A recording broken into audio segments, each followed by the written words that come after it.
Puji Tuhan, tanpa terasa kita ada di seri yang ke-20 dalam kunci meraih terobosan. Hari ini Bapak Ibu Saudara, kita masuk dalam seri ke-20, kunci Ayub dalam meraih terobosan. Hari ini kita akan belajar dari satu tokoh yang bernama Ayub. Mari Bapak Ibu Saudara lihat kebenaran firman Tuhan dalam Ayub pasal ke-42, mulai dari ayat 12 sampai dengan ayatnya yang ke-17. Ayub pasal ke-42, mulai dari ayat 12 sampai dengan ayatnya yang ke-17. Dikatakan demikian bagi kita bersama pada malam hari ini. Kemudian, Yahweh memberkati hidup Ayub lebih dari yang sebelumnya. Ayub memperoleh 14.000 ekor domba, 6.000 unta, 1.000 pasang lembu, dan 1.000 ekor keledai betina. Ia juga mendapatkan 7 orang anak laki-laki dan 3 orang anak perempuan. Ia memberi nama anak perempuannya yang pertama Yemima, yang kedua Kezia, dan yang ketiga Karen Hapuk. Di seluruh negeri tidak ditemukan wanita yang secantik anak-anak perempuan Ayub. Ayah mereka memberikan tanah pusaka di antara saudara-saudara laki-laki mereka. Ayat ke-16 dikatakan demikian. Setelah itu Ayub hidup 140 tahun, dan ia melihat anak cucunya dan cucu-cucunya bahkan sampai generasi yang keempat. Ayub mati saat ia sudah tua dan lanjut umurnya. Saudaraku terkasih dalam Tuhan, di seri ke-12 ini kita akan berbicara tentang Ayub. Bagaimana saudara dan saya akan belajar lewat firman Tuhan, lewat tokoh Ayub, untuk meraih terobosan, untuk meraih keberhasilan di dalam kehidupan saudara dan saya sekalian. Nah, Bapak Ibu Saudaraku terkasih dalam Tuhan, selama kita hidup bersama dengan Tuhan, maka masalah bukanlah masalah bagi kehidupan kita. Sekali lagi saya ulangi kepada jemaat Tuhan yang menyaksikan siaran langsung ini. Selama kita hidup bersama dengan Tuhan, yang namanya masalah bukanlah masalah. Sama-sama katakan dengan saya, yang namanya masalah bukanlah masalah. Amin. Karena bagi orang percaya, meskipun kita memiliki pergumulan, meskipun kita menghadapi tantangan kehidupan, meskipun hidup kita ditekan, namun itu bukanlah masalah bagi kehidupan kita. Amin. Kita mengalami situasi ekonomi yang sedang sulit, kita mengalami krisis kesehatan yang sedang sulit. Tetapi bagi orang-orang benar, bagi orang-orang percaya, bagi orang-orang yang berjalan bersama dengan Tuhan Yesus Kristus, keadaan ini bukanlah masalah. Nah, pertanyaannya Bapak Ibu Saudara, mengapa masalah bukanlah masalah bagi kehidupan orang percaya? Kenapa tekanan kehidupan, kenapa tantangan kehidupan, kenapa pergumulan kehidupan bukan merupakan masalah bagi kehidupan saudara dan saya yang hidup di dalam Yesus? Yang Tuhan ajarkan kepada saya, yang ingin saya bagikan kepada jemaat Tuhan sekalian. Yang pertama, karena kita memiliki Yesus yang hebat dan yang berkuasa. Sama-sama katakan dengan saya memiliki Yesus yang hebat dan berkuasa. Sekali lagi sama-sama katakan dengan saya, yang di Malaysia, yang di Brunei, yang di Timor Leste, di negara-negara lain, di kota-kota lain di Indonesia ini, sama-sama katakan dengan saya memiliki Yesus yang luar biasa dan yang berkuasa. Betul kita punya masalah, betul kita punya tantangan, betul hidup kita ditekan dengan ekonomi, dengan pergumulan, rumah tangga, keluarga, pelayanan. Tetapi bagi kita, anak-anak Tuhan, bagi kita yang hidup di dalam Kristus, Kristus di dalam kita, buat kita itu bukan masalah. Buat kita itu biasa saja, saudara. Kenapa biasa? Karena kita memiliki Tuhan yang luar biasa. Karena kita memiliki Yesus yang hebat. Kalau kita bersama dengan Yesus, masalah bukanlah masalah. Masalah hanya sepenggal cerita yang akan kita ceritakan nanti kelak hanya untuk kemuliaan nama Tuhan. Dulu saya susah. Dulu saya nggak bisa beli cendol. Dulu saya nggak bisa bayar kos-kosan. Dulu saya nggak bisa bayar kontrakan. Kalau hari ini saya bisa melewati itu semua karena pertolongan Tuhan. Itu semua karena mujizat Tuhan. Itu semua karena anugerah Tuhan. Dan itu semua karena belas kasih Tuhan dalam kehidupanku dan kehidupan saudara. Amin, Bapak Ibu Saudara terkasih dalam Tuhan. Oleh karenanya, masalah bukanlah masalah. Betul hari-hari ini mungkin kita menghadapi tantangan. Betul hari-hari ini saudara mungkin rumah tangga sedang dalam pergumulan. Betul keuangan ekonomi saudara mungkin sedang mengalami tantangan. Tetapi percayalah, selama saudara dan saya menyadari Yesus ada di dalam hidup kita, selama kita menyadari anugerah Tuhan besar bagi kehidupan kita, selalu ada jalan keluar bagi setiap orang yang berharap kepadanya. Selalu ada pintu berkat yang baru. Selalu ada pertolongan Tuhan. Selalu ada pembelaan Tuhan bagi setiap kita yang percaya Yesus kita berkuasa, Yesus kita hebat, Yesus kita besar, Yesus kita mengatasi segala keadaan yang ada menghampiri kehidupan kita. Yang setuju katakan amin. Amin. Nah, mengapa masalah bukanlah masalah bagi kehidupan orang percaya? Yang pertama tadi dikatakan, karena kita memiliki Yesus yang hebat dan berkuasa. Dan yang kedua, Bapak Ibu Saudara, karena Yesus selalu ada dan menyertai hidup kita. Sama-sama katakan dengan saya, Yesus selalu ada dalam hidupku. Yesus selalu menyertai hidupku. Sekali lagi saya yakin saudara bisa lebih hebat lagi. Katakan dengan iman, Yesus selalu ada dalam hidupku. Yesus selalu menyertai hidupku. Saudara, masalah boleh datang silih berganti, tetapi Yesus yang ada di dalam hidup saudara, Yesus yang berada dalam hidup saya, kita akan mendapatkan kemenangan, kita akan mendapatkan pertolongan, kita akan mengalami mujizat, bahkan kita akan keluar lebih daripada pemenang. Kenapa hidup orang Kristen nggak bisa ditekan? Kenapa hidup orang Kristen nggak bisa dikalahkan? Kenapa hidup Kristen selalu hidup dalam kemenangan, bahkan lebih daripada pemenang? Karena ada Yesus di dalam diri kita, di dalam diri saudara, di dalam hidup saudara. Kenapa saudara udah berkali-kali difitnah orang, saudara nggak jatuh-jatuh? Kenapa orang coba untuk menghancurkan hidup saudara tidak hancur-hancur? Bukan karena kita hebat, bukan karena kita jago, bukan karena kita pintar, bukan karena kita punya backingan. Karena ada Yesus di dalam hidupmu dan di dalam hidupku. Dalam rumah tanggamu dan dalam rumah tanggaku. Dalam pekerjaanmu dan juga dalam pekerjaanku. Dalam pelayananmu dan juga dalam pelayananku. Dan dalam seluruh aspek kehidupan kita, Yesus selalu ada di dalam hidup kita. Dia menyertai kita, Dia membimbing kita, Dia mendidik kita agar hidup kita menjadi garam, menjadi terang, menjadi teladan, menjadi berkat bagi orang di sekitar kita dan juga bagi dunia ini. Yang setuju katakan amin. Saudaraku terkasih dalam Tuhan, itu sebabnya masalah bukanlah masalah dalam hidup orang percaya. Selama kita di dalam Yesus, Yesus di dalam hidup kita. Saudara, kita baca dalam Injil Sinoptik Matius, Markus, Lukas, Yohanes. Murid-murid juga menghadapi masalah. Rasul-rasul juga menghadapi masalah. Tetapi masalah itu bukanlah masalah yang besar. Bukanlah masalah yang prinsipil. Karena ada selalu Yesus di dalam perjalanan murid-murid. Waktu murid-murid dihantam badai gelombang di tengah danau dan lautan, Yesus bangkit berdiri berkata kepada danau, diam, tenanglah. Maka danau dan tofan itu menjadi diam dan tenang. Waktu murid-murid diperhadapkan dengan 5.000 orang dan 4.000 orang. Bagaimana cara memberikan makan hanya 2 ekor ikan dan 5 roti. 2 roti dan 5 ekor ikan ya? Apa 5 ekor? 5 roti dan 2 ekor ikan. Dapat memberi makan 5.000 dan 4.000 orang. Saudaraku terkasih dalam Tuhan, di tangan Yesus selalu ada berkat. Di tangan Yesus selalu ada kepastian. Di tangan Yesus selalu ada jawaban.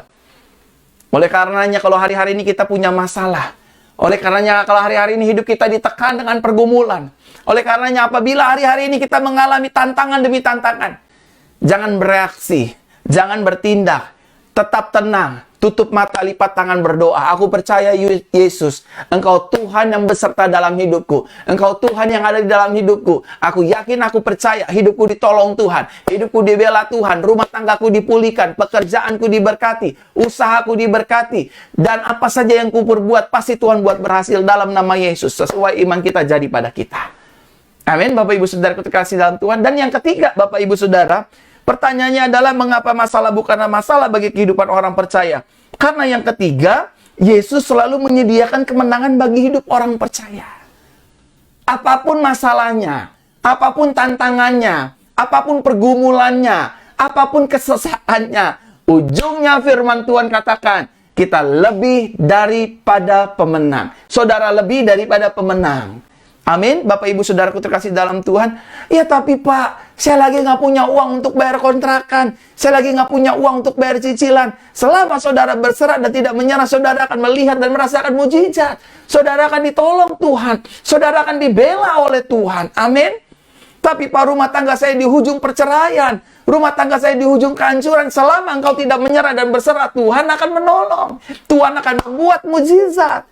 Selama kita merendahkan diri kita dan berkata kepada Tuhan, Tuhan, aku percaya Engkau menolong hidupku. Yesus, Engkau pembelaku.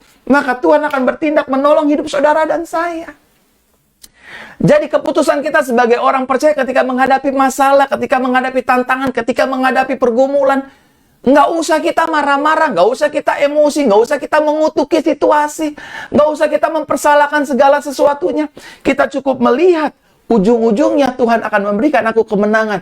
Bahkan kemenangan yang gilang gemilang dalam kehidupanku. Dan aku diciptakan Tuhan lebih daripada pemenang. Amin. Bapak Ibu Saudaraku terkasih dalam Tuhan. Sama-sama katakan dengan saya memiliki Yesus yang hebat dan berkuasa. Sama-sama katakan dengan saya, hidup saya disertai oleh Yesus. Sama-sama katakan dengan saya, Yesus saya selalu menyediakan kemenangan. Amin. Kalau Yesus sudah berkuasa dan hebat, Yesus menyertai dan selalu ada dalam hidup kita, dan Yesus selalu menyediakan kemenangan yang gilang gemilang, siapakah yang dapat menjadi lawan kita? Saudaraku terkasih dalam Tuhan, firman Tuhan dengan jelas mencatat, ketika Ayub menghadapi masalah dan pencobaan, maka firman mencatat Ayub tidak berbuat dosa dengan mulut dan perkataannya. Waktu Ayub menghadapi tantangan, waktu Ayub menghadapi pergumulan, waktu Ayub menghadapi kesesakan, waktu Ayub menghadapi cobaan demi cobaan yang iblis lakukan dalam kehidupannya, Ayub tidak berbuat dosa lewat mulutnya, lewat perkataannya, lewat lidah dan bibirnya. Melainkan Ayub tetap bersyukur kepada Tuhan. Melainkan Ayub tetap belajar untuk memuji Tuhan. Melainkan Ayub juga tetap percaya dan berharap kepada Tuhan. Inilah yang mau kita pelajari Bapak Ibu Saudara bersama-sama di kesempatan hari ini. Betapa begitu banyak tekanan, begitu banyak himpitan, begitu banyak tantangan, begitu banyak rintangan dalam kehidupan Ayub. Tapi Ayub tetap mau bersyukur, tetap mau memuji Tuhan. Bahkan dia tetap percaya dan berharap kepada Tuhan semesta alam. Amin, jemaat Tuhan. Kalau hari-hari ini juga, Pak, masalah saya berat banget, Pak. Hutang saya banyak banget, Pak.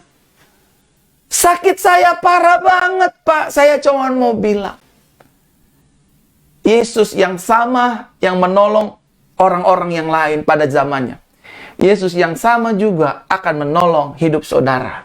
Akan menolong hidup saya. Akan menyembuhkan hidup saudara. Dan juga akan menyembuhkan hidup saya. Akan memulihkan keadaan kita. Pak, tapi di Malaysia lagi lockdown, Pak. Saya nggak bisa kerja, Pak. Saya nggak bisa usaha, Pak. Percayalah. Burung pipit di udara Tuhan pelihara. Orang-orang di Malaysia aku berdoa. Anak-anak Tuhan di Malaysia. Anak-anak Tuhan di Singapura. Anak-anak Tuhan di Brunei. Anak-anak Tuhan di Filipina. Aku berdoa dalam nama Yesus. 1, saudara tetap diberkati Tuhan. 2, saudara tetap dipelihara oleh Tuhan. 3, saudara dilindungi dari wabah virus COVID-19. 4, saudara tetap disertai dan dijagai oleh Tuhan. 5, saudara tetap hidup dalam anugerah Tuhan. 6, saudara tetap hidup dalam perlindungan Tuhan. Dan yang terakhir, yang ke-7, saudara akan melihat dan bersaksi bahwa saudara akan keluar dari masalah ini tanpa tertular virus COVID-19. Amin. Kalaupun maaf kata, ada virus yang menular kita, dia tidak akan membawa kita pada kematian. Dia tidak akan membawa kita kepada depresi. Dia tidak akan membawa kita kepada kesesakan. Tetapi dalam waktu 1, 2, 3 hari ke depan, engkau sembuh sempurna. Engkau pulih kembali. Dalam nama Yesus aku berdoa. Buat semua teman-teman Facebook yang menyaksikan siaran langsung ini. Nah, saya coba masuk dalam inti khotbah saya. Kunci keberhasilan Ayub dalam meraih terobosan. Saudara bisa catat. Kunci Ayub dalam meraih terobosan. Mari kita lihat. Ayub pasal pertama. Ayat 15 sampai ayatnya ke-21. Ayub pasal pertama. Ayat 15 sampai 21 dikatakan demikian. Lalu orang-orang Sheba datang menyerang dan merampasnya serta membunuh para hamba laki-laki dengan mata pedang, dan hanya aku sendiri yang terluput untuk memberitahukannya kepadamu. Sementara ia sedang berbicara, datanglah juga orang lain dan berkata, api Elohim telah menyambar dari langit, membakar dan melahap habis domba-domba dan para bujang laki-laki, dan hanya aku sendiri yang terluput untuk memberitahukannya kepadamu. Sementara ia sedang berbicara, datanglah juga orang lain dan berkata, orang-orang Kasdim telah membentuk 3 pasukan dan menjara unta-unta, serta membawanya pergi. Mereka membunuh para hamba laki-laki dengan mata pedang, dan hanya aku sendiri yang terluput untuk memberitahukannya kepadanya. Sementara ia sedang berbicara, datanglah orang lain lagi dan berkata, anak-anak laki-lakimu dan anak-anak perempuanmu sedang makan dan minum anggur di rumah saudara laki-laki mereka yang sulung. Lalu tampaklah angin besar datang dari arah padang belantara menghantam 4 penjuru itu, dan runtuh menimpa orang-orang muda itu sehingga mereka mati. Hanya aku sendiri yang terluput untuk memberitahukannya kepadamu. Maka Ayub bangkit dan mengoyakkan jubahnya serta mencukur kepalanya, lalu ia bersujud dan menyembah. Bayangkan, serta berkata, dengan telanjang aku keluar dari rahim ibuku, dengan telanjang pula aku akan kembali ke sana. Yahweh yang memberi dan Yahweh juga yang mengambil. Diberkatilah nama Yahweh. Kunci terobosan yang pertama Ayub adalah Ayub tidak mempersalahkan Tuhan ketika dia sedang mengalami masalah dan pergumulan. Halo? Hari-hari ini banyak anak Tuhan, hari-hari ini banyak pelayan-pelayan Tuhan, hari-hari ini banyak hamba-hamba Tuhan. Ketika menghadapi tantangan, ketika menghadapi pergumulan, ketika menghadapi rintangan, ketika menghadapi kesulitan ekonomi, keuangan, dan lain sebagainya, mereka memblaming Tuhan, mereka mempersalahkan Tuhan, bahkan mereka mempertanyakan kekuasaan Tuhan. Tuhan sebenarnya ada nggak sih? Tuhan sanggup nggak sih urus masalah saya? Ini rumah tangga saya di ujung tanduk, udah mau cerai loh Tuhan. Tuhan becus nggak sih? Ini perusahaan saya udah mau bangkrut. Bisa nggak sih Tuhan tolong saya? Tuhan itu jahat. Tuhan itu nggak sembuhin sakit saya. Tuhan nggak pulihin sakit saya. Tuhan nggak buat saya sembuh. Tuhan nggak bisa buat mama papa saya tidak bercerai. Tuhan itu jahat. Tuhan itu nggak baik. Saudaraku terkasih dalam Tuhan, kunci pertama Ayub dalam meraih terobosan, Ayub tidak mempersalahkan Tuhan ketika dia mengalami masalah, cobaan, pergumulan, dan tekanan dalam kehidupannya. Bagaimana mungkin Pak Pendeta, bagaimana mungkin Pastor, kalau saya menghadapi masalah saya akan mempersalahkan Tuhan? Bagaimana mungkin? Saudaraku terkasih dalam Tuhan, kalau saudara mau saja menyadari Tuhan itu pasti menolong kita, Tuhan itu pasti membela hidup kita, saudara akan nangis, saudara akan bersedih, bersyukur dengan air mata ucapan syukur. Ujungnya Tuhan yang tolong, ujungnya Tuhan yang bela, ujungnya Tuhan yang membayar hutang kita, saudara. Setiap hari ini saya ngomong sama istri saya ngomong sama mami kandung saya sendiri, saya ngomong sama pelayan-pelayan Tuhan lainnya, sama pendeta-pendeta. Saya ngomong begini, kalau bukan karena Yesus, saya nggak mungkin ada sampai hari ini. Kalau bukan karena Yesus, saya nggak mungkin bisa makan enak sampai hari ini. Kalau bukan karena Yesus, saya pasti udah ketular COVID-19. Tapi karena Yesus baik, Yesus penuh belas kasih, Yesus penuh dengan kemurahan. Saudara, setiap kita di muka bumi ini yang namanya manusia pasti mengalami masalah. Amin. Saudara dan saya pasti mengalami tekanan kehidupan. Dalam keluarga pasti ada masalah. Entah istrinya bawel mulutnya, entah suaminya kasar mulutnya, suka pukulin istri, suka pukulin anak, suka selingkuh, suka berzina, suka nggak jujur, suka pelit dalam keuangan. Dalam setiap hidup manusia pasti ada masalah. Anak-anak kita nggak bisa dengerin mulut orang tua, maunya ngelawan terus, maunya kurang ngajar terus. Kadang-kadang orang tua selalu menekan hidup anak-anak, maunya marah-marahin terus hidup anak-anak, maunya merintah-merintah terus, maunya keinginan orang tuanya terus yang ingin diikuti. Anak-anak juga punya masalah, Bapak Ibu. Kadang-kadang di gereja juga ada masalah kok. Kadang gembalanya ngeselin, kadang pelayan-pelayannya ngeselin, dan bahkan kadang jemaatnya ngeselin gembalanya juga. Jadi, dalam hidup ini nggak ada yang nggak ada masalah. Pasti ada masalah. Orang mati pun juga mati meninggalkan masalah. Meninggalkan biaya kuburan, meninggalkan biaya rumah sakit. Ada masalah, saudaraku terkasih dalam Tuhan. Tetapi mari kita belajar dari seorang anak Tuhan bernama Ayub. Ketika hartanya habis, dijamret, dijarah, diambil orang. Ketika anak-anaknya mati, terbunuh. Dan ketika semua kekayaannya hilang lenyap, Ayub gak marah-marahin Tuhan. Ayub gak maki-maki Tuhan, dasar bodoh lo ya Tuhan ya. You gak ngerti ya, ini aset saya hilang semua. Enggak, saudara. Ayub itu gak kampungan, saudara.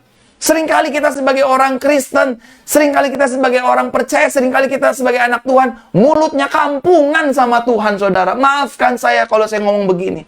Seringkali kita sebagai anak Tuhan, sebagai orang Kristen, mulutnya kampungan.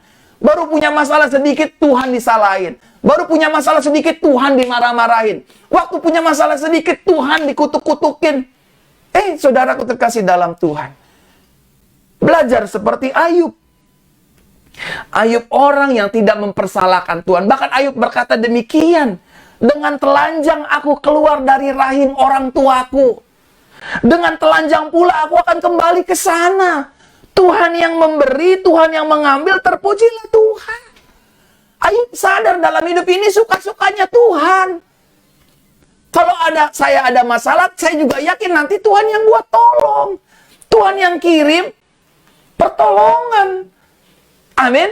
Kuasa Tuhan bekerja lewat kuasa. Amin, Bapak Ibu Saudaraku terkasih dalam Tuhan. Kita siapkan hati kita. Tuhan yang akan memberkati hidup saudara dan saya.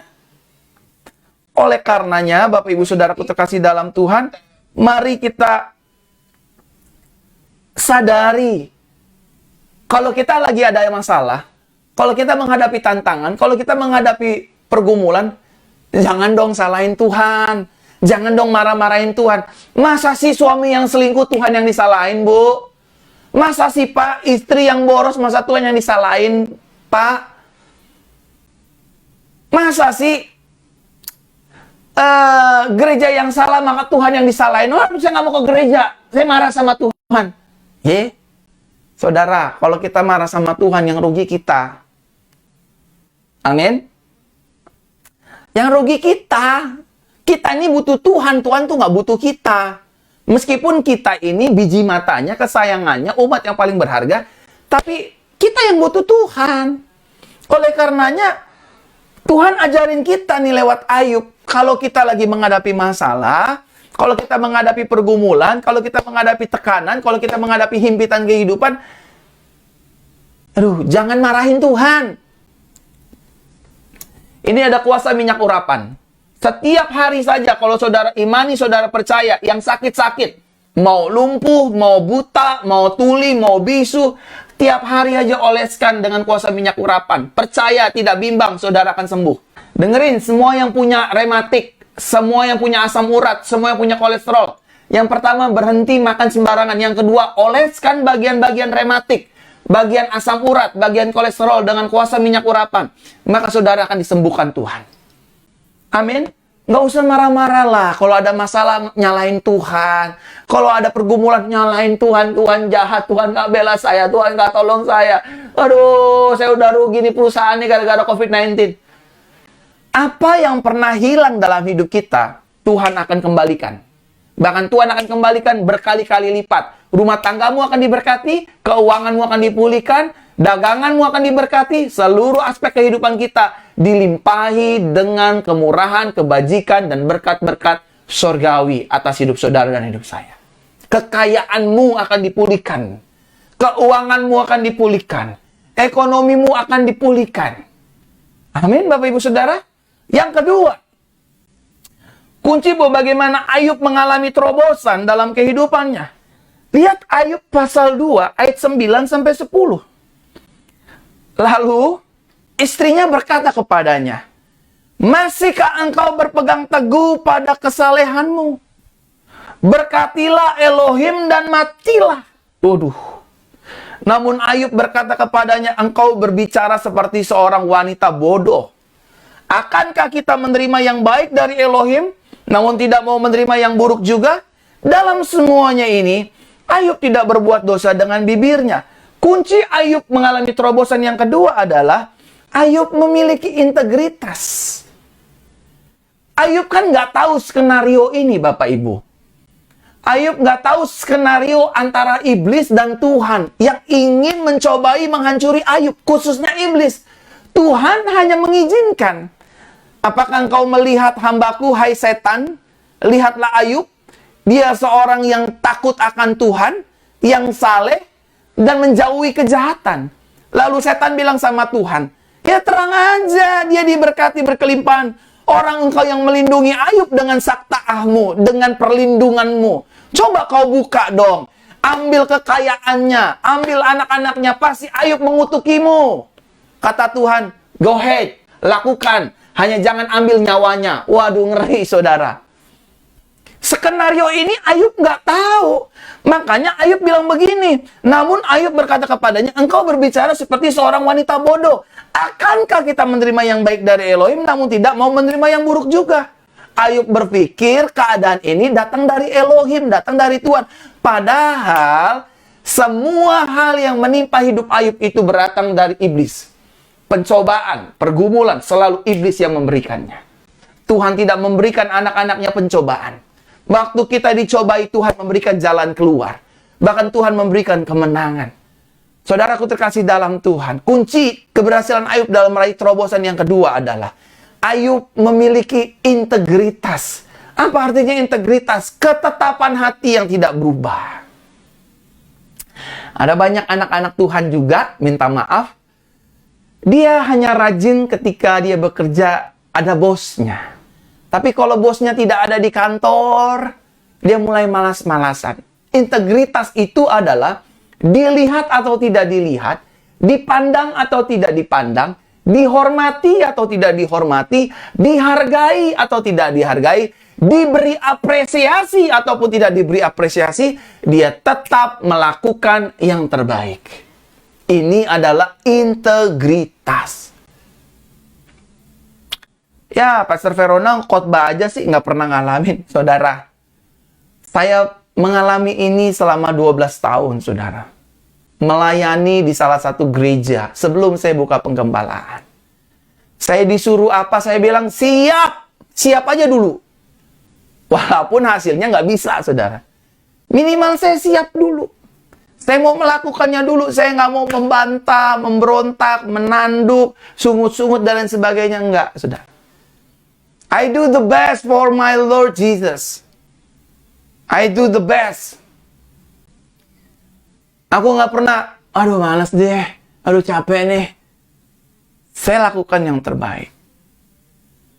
Oleh karenanya Bapak Ibu Saudara, milikilah integritas. Dalam berbisnis, dalam berdagang, dalam berumah tangga.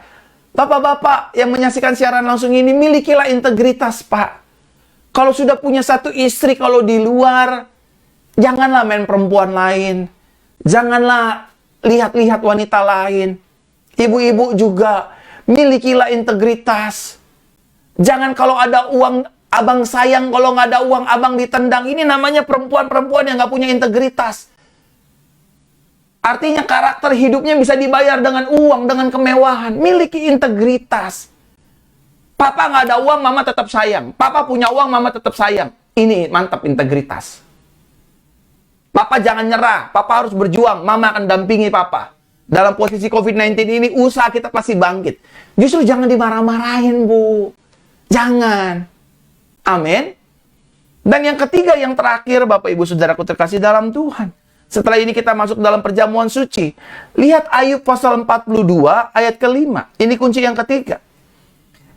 Ayub pasal 42 ayat 5 dikatakan demikian. Hanya dengan telinga aku telah mendengar tentang engkau. Tetapi sekarang mataku telah melihat engkau. Kunci yang ketiga. Ayub dalam meraih terobosan. Ayub mengalami Tuhan dalam hidupnya. Sama-sama katakan dengan saya, taruh tangan di dada seperti ini. Saya harus mengalami Tuhan. Amin. Saya harus mengalami Tuhan. kekristenan tanpa mengalami Tuhan akan menjadi kekristenan yang kering. Amin.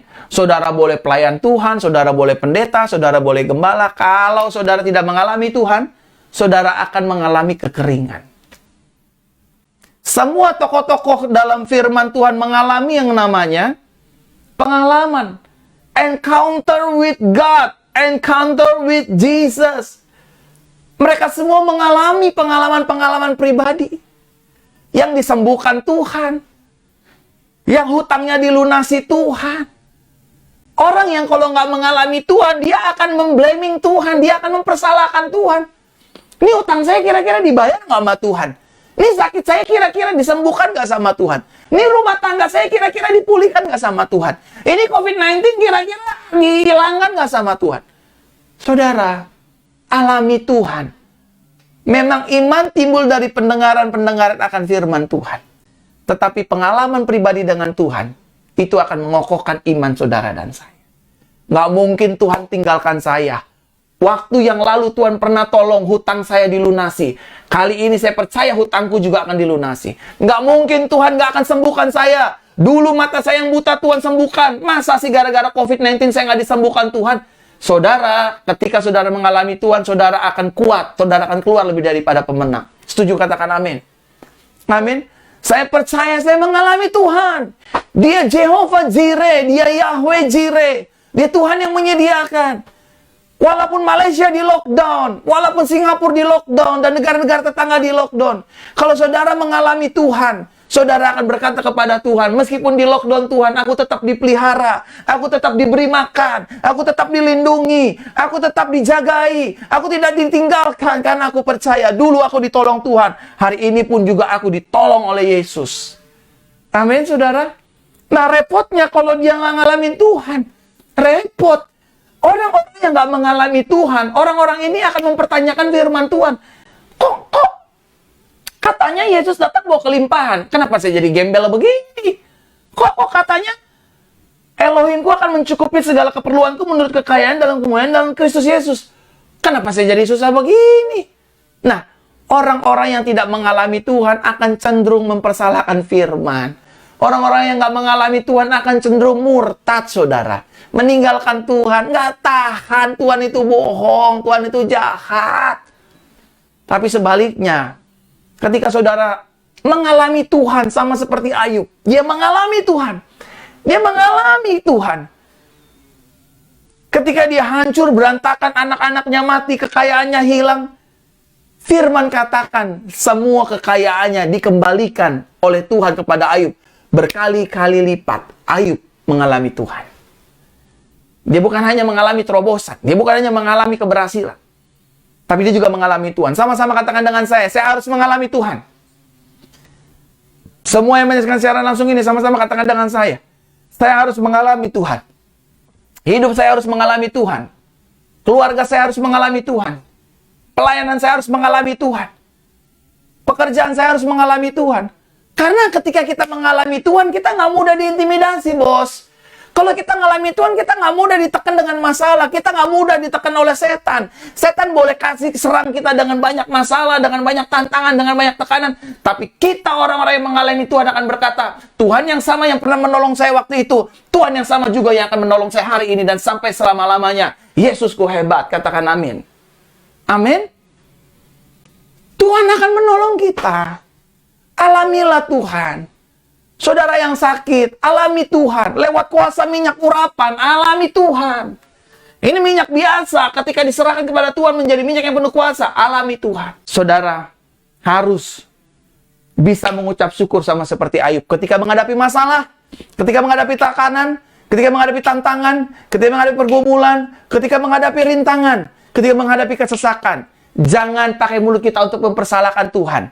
Ayub tidak berbuat dosa atas mulutnya. Yang kedua, saudaraku terkasih dalam Tuhan, dikatakan bahwa Ayub memiliki integritas dalam kehidupannya di saat mengalami tekanan. Dia tidak mempersalahkan Tuhan. Dan yang ketiga, yang terakhir, Ayub mengalami Tuhan. Kiranya firman Tuhan yang singkat ini dapat memberkati kehidupan Bapak Ibu saudaraku terkasih sekalian. Amin untuk firman Tuhan.